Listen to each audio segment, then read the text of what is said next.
11માં આજે આપણું 15મું ચેપ્ટર આપણે શરૂ કરીએ છીએ, જેનું નામ છે મારા ફળીના ઝાડવા બે. બરાબર, જેના લેખક છે દેવજીરામ મોઢા અને એનો પ્રકાર છે ગીત. કાવ્યની અંદર શું કહેવા માંગે છે તો કે બે વૃક્ષો વચ્ચેનો વાર્તાલાપ છે એ અહીંયા બતાવેલો છે. બરાબર, કે બે વૃક્ષો એક ફળિયામાં ઉગેલા છે તો એ કેવો અનુભવે છે. કાવ્યનાયકના ફળિયામાં ઉગેલા બે વૃક્ષો છે એ વનમાં જવા ઈચ્છે છે, કેમ કે ફળિયામાં રહેવું એ એના માટે અત્યારે જો બધા પોતાના જે ભાઈબાંધુ છે એનાથી દૂર અને અલગ રહેવાની વાત થઈ છે. એટલે એ ઈચ્છે છે કે આપણે જંગલમાં આપણા ભાઈબાંધુની સાથે ચાલ્યા જાય, પણ બીજું ઝાડવું છે એ ના પાડે છે. તો અહીંયા બે વૃક્ષો વચ્ચેનો જે વાર્તાલાપ છે એ અહીં આપેલો છે અને એક સારી વાત પણ સમજાવી જાય છે કે માનવ જીવન મળેલું છે એ અન્યને ઉપયોગી થવા માટે મળેલું છે. તો આપણે બીજાની કેવી રીતે અને કેટલી મદદ કરી શકીએ એ મુખ્ય ભાવ છે એ આ કાવ્યમાં રહેલો છે. બરાબર, ચાલો હવે જોતા જઈએ છીએ ધીમે ધીમે કાવ્યમાં શું કહેવા માંગે છે. અને આમાંથી પ્રશ્નો પૂછાય છે એટલે પેન્સિલ સાથે રાખજો. એવું કાંઈ બહુ અઘરું કાવ્ય નથી, એકદમ સહેલું કાવ્ય છે, સમજાય છે એવું કાવ્ય છે. ચાલો, દેવજીરામ મોઢા, પહેલા તો આપણે એનો પરિચય જોઈએ છીએ. કવિ દેવજી રામજી મોઢા, એનું ઉપનામ છે શિરીષ.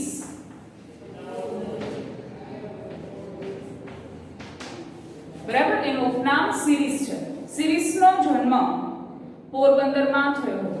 આ પૂછાય છે એક વાક્યમાં, માગ્યા મુજબના પ્રશ્નમાં એક વાક્યમાં પૂછાય છે કે દેવજી રાવજી મોઢા છે એનું ઉપનામ શું છે તો કે શિરીષ. અને શિરીષ છે એ કોનું ઉપનામ છે તો કે દેવજી મોઢાનું ઉપનામ છે.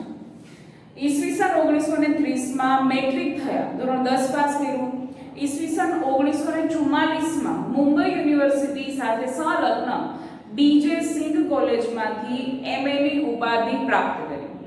ઈસવીસન 1948માં વતન પોરબંદર આવ્યા અને નવી શાળા નવયુગ વિદ્યાલયમાં આચાર્ય થયા. ઈસવીસન 1963માં શ્રેષ્ઠ શિક્ષકનો રાષ્ટ્રીય એવોર્ડ પ્રાપ્ત કર્યો. ઈસવીસન 1977માં શિક્ષણ ક્ષેત્રે લાંબો સમય સેવા આપી એ સંસ્થામાંથી જ નિવૃત્ત થયા. કઈ એની કાવ્ય પંક્તિઓ, કાવ્ય સંગ્રહો જોઈએ. પ્રયાણ, શ્રદ્ધા, આરત, અનિદ્રા, વનશ્રી, રાધિકા, શિલ્પા, અમૃતા વગેરે એમના કાવ્ય સંગ્રહો છે. પ્રકૃતિ પ્રેમ, સામાજિક અસમાનતા અંગેની વ્યથા, દેશપ્રેમ જેવા ભાવો એમના કાવ્યોમાં નિરૂપાયા છે. તળપદી સરળ સહજ ભાષામાં એમના કાવ્યોની ભાષા ભાવાભિવ્યક્તિ થયેલી છે. હવે જોઈએ આ ગીતમાં શું કહેવા માંગે છે. બરાબર, આ ગીતમાં કવિ બે વૃક્ષો વચ્ચેનો વાર્તાલાપ કલ્પે છે. બે વૃક્ષો વચ્ચે શું વાતચીત થાય છે અને એ બે વૃક્ષોની વચ્ચેનો જે સંવાદ છે એ જ માનવ જીવનને ઉપયોગી વાત તરીકે અહીંયા વણી લીધી છે. કાવ્યનાયકના ફળિયામાં ઉગેલા બે ઝાડવાનું એક દૂરના જંગલમાં જવા ઈચ્છે છે અને એક ત્યાં ને ત્યાં રહી અને પોતાનું જીવન છે એ પૂરું કરવા ઈચ્છે છે. જંગલમાં રહેલા પોતાના ભાઈ ભાંડુ સાથે બાકીનું જીવન જીવવા ઝંખે છે. અહીં હવે એને એકલું લાગે છે. બીજા વૃક્ષોનો જવાબ સરસ છે. જંગલમાં જીવનું જોખમ છે, કેમ કે ત્યાં જશે તો કોઈ પણ કઠિયારો આવશે અને ગમે ત્યારે એની ઉપર કુહાડા મારશે અને એનું જીવન છે સમાપ્ત કરી શકે છે. જ્યારે ફળિયામાં છે તો એને કોઈ જ એવું જીવનું જોખમ છે નહીં. કઠિયારો ક્યારે કુહાડીથી કાપી નાખે નક્કી નહીં. અહીં સુરક્ષિત છીએ, જ્યારે જંગલમાં એ સુરક્ષિત છે નહીં. વળી જે વ્યક્તિએ પોતાને ઉછેર્યા, મોટા કર્યા, હવે ફળ અને છાંયો આપવાનો સમય થયો ત્યારે એને છોડીને જંગલમાં જતું રહેવું એ યોગ્ય નથી. બીજું વૃક્ષ અહીં જ રોકાઈને પોતાને ઉછેરનારને અંત સુધી ઉપયોગી થવાની ભાવના સેવતું તેના ચૂલાનું બળતણ થવા તત્પર રહે છે. ઉપકારનો બદલો ઉપકારથી આપવાની ભાવના નો સંકેત કરતું આ ગીત વૃક્ષની ઉદારતાનો તો પરિચય કરાવે જ છે. જીવન પર્યંત અને મૃત્યુ પછી પણ બીજાને ઉપયોગી થવાનો માનવીનો બોધ છે એ પણ આપે છે. માનવ જીવનની સાર્થકતા અન્યને ઉપયોગી થવામાં છે એ આ બે વૃક્ષોના રૂપક દ્વારા અહીંયા સમજાવેલું છે. ચાલો હવે કાવ્ય જોઈએ. કાવ્યની અંદર શું કહેવા માંગે છે, બરાબર? મારા ફળીના ઝાડવા બે કરતા હતા એક દી વાતો. એક દી એટલે કે એક દિવસ. કાવ્યના એક બોલે છે એની ફળિયાની અંદર રહેલા બે વૃક્ષો છે એ એક દિવસ અંદરો અંદર વાત કરે છે. એક કહે હદ થાય હવે નહીં ભાંડું વિજોગ ખમાતો. વિજોગ એટલે કે વિયોગ, ખમાતો એટલે કે સહન થતો. એક વૃક્ષ એવું બોલે છે કે હવે બહુ થયું. અહીંયા ફળિયામાં રહેવાથી જે ભાઈઓનો વિયોગ છે એ સહન થતો નથી. ભાઈઓથી દૂર થયા છીએ આપણે, એ નથી સહન થતું. ચાલને અહીંથી ચાલતા થાય આઘા આઘા વનમાં જાય. શું કહે છે કે ચાલ અહીંયાથી આપણે ચાલતા થાય આઘા આઘા એટલે કે દૂર દૂર હવે જંગલમાં જાય. બીજું કહે એમાં જીવનું જોખમ નીત આવે કઠિયારા. બીજું વૃક્ષ એને જવાબ આપે છે કે જો જંગલમાં જાશું તો હંમેશને માટે ત્યાં જીવનું જોખમ છે. શું કામે? તો કે નીત એટલે કે દરરોજ કઠિયારા લાકડા કાપવાવાળા આવે છે એટલે ત્યાં જઈને આપણા ઉપર જીવનું જોખમ છે. આવી ઓચિંતાના ચલાવે આપણા પર કુઠારના મારા. કુઠાર એટલે કે કુહાડી. અચાનક ઓચિંતા આવી ચડે ત્યાં અને આપણા ઉપર કુહાડાના ઘા છે એ મારે છે. જો કે મરવું કોઈ ન ટાળે તો એ મરવું સિદ્ધ અકાળે. શું કહે છે બીજું વૃક્ષ કે મરવાનું નક્કી છે કોઈ ટાળી શકવાનું નથી, પણ શું કામે અકાળે સમય પહેલા શું કામ મૃત્યુ પામવું એમ કહે છે. એના કરતા ફળિયામાં છીએ તો સુરક્ષિત છીએ, જ્યારે જંગલમાં જાશું તો કોઈ સુરક્ષિત રહેશું એવું કારણ ત્યાં નથી. પેલું કહે અહીં દન ખૂટે તો પાછી ન ખૂટે રાત. દન એટલે કે દિવસ, ખૂટે એટલે કે વીતવા.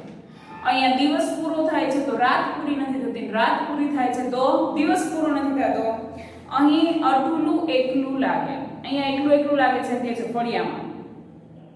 તહીં તો આપણી નાત, અને જંગલમાં આપણી નાત છે. ઘણા બધા વૃક્ષો છે ત્યાં છે તો આપણે ત્યાં ચાલ્યા જશું તો આપણને ત્યાં મજા આવશે. ચાલને આપણે ચાલતા થઈએ આઘા આઘા વનમાં જઈએ. શું કહે છે પેલું વૃક્ષ કે ચાલ અહીંયાથી દૂર નીકળી જાય અને દૂર દૂર જંગલમાં જઈ ચાલ્યા જાય. બીજું કહે જેમણે જાત ઘસીને આપણને જળ પાયા. કે કાવ્ય નાયકના ફળિયામાં આવે છે તો ફળિયામાં છે એટલે કાવ્ય નાયકે વૃક્ષોનું સારું એવું જતન કર્યું છે, પાણી પાઈને ઉછેર્યા છે અને મોટા કર્યા છે, બરાબર?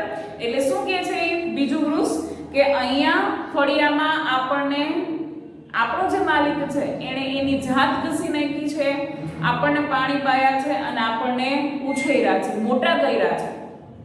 એમને ક્યારે આપીશું આપણા ફળ અને આપણી છાયા?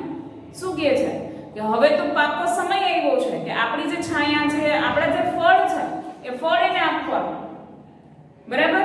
તો જો વૃક્ષનું કામ જ એ છે કે હંમેશા માટે બીજાને માટે ઉપયોગી થવું, એ વૃક્ષ પાસેથી આપણને શીખવા મળે છે. વૃક્ષ પોતાનું ફળ નથી ખાતો, પોતાની છાયા ખુદ પોતે નથી લેતો, બરાબર? જ્યારે એનું જીવન પૂરું થઈ જાય છે ત્યારે આપણે એના લાકડાનો ઉપયોગ કરીએ છીએ. એટલા માટે બીજું વૃક્ષ શું કહે છે કે હવે જ ખરો સમય એવો છે કે આપણે આપણું જે ફળ છે, આપણી જે છાયા છે એને આપવાની છે અને આપણા ખરા જ્યારે મદદ કરવાનો સમય આવે છે અને ત્યારે આપણે ચાલ્યા જઈએ બરાબર કહેવાય નહીં. હું તો કહું અહીં રોકાઈ જઈએ એના ચૂલામાં ઈંધણા થાય. બીજું વૃક્ષ પેલા વૃક્ષને સમજાવે છે કે હું તો એમ કહું છું કે આપણે અહીંયા જ રોકાઈ જઈએ અને આપણે એના ચૂલાના ઈંધણા એટલે કે બળતણ થઈએ ત્યાં સુધી આપણું જીવન એના જ સેવા કાર્યોમાં વિતાવીએ. એટલા માટે કેમ કે જ્યારે વૃક્ષનું વર્ષ છે પૂરા થઈ જાય છે, સુકાઈ જાય છે, ત્યારે છેલ્લે માનવી એને બળતણ તરીકે વાપરી નાખે છે, બાળી નાખે છે, બરાબર? એટલા માટે બીજું વૃક્ષ છે પેલા વૃક્ષને સમજાવે છે કે ભાઈ આપણે જ્યાં સુધી એના ચૂલાના ઈંધણા ના થાય ત્યાં સુધી અહીંયા ને અહીંયા રહીએ છીએ. આ કાવ્યમાંથી આપણે ખાલી એક વસ્તુ શીખવા મળે છે કે ઉપકારનો બદલો ઉપકારથી જ કરો. કોઈ આપણા માટે થોડી પણ મદદ કરી છે તો આપણા માટે આપણું આખું જીવન છે એને ઉપયોગી થવું જોઈએ. એ એક સંદેશ છે એ આ કાવ્યમાંથી આપણને મળે છે કે વૃક્ષની ઉદારતા, એ ઉદારતાનો ગુણ માનવીના જીવનમાં ઉતારવાનો છે. અને જીવીએ ત્યાંથી તો મૃત્યુ પામીએ ત્યાં સુધી આપણું જીવન છે એ બીજા કોઈ માટે વપરાતું હોય તો એ ઉપકાર કરવાની ભાવના છે અહીંયા વૃક્ષ આપણને શીખવાડે છે. અને આપણું કાવ્ય છે અહીંયા પૂરું થાય છે. Thank you.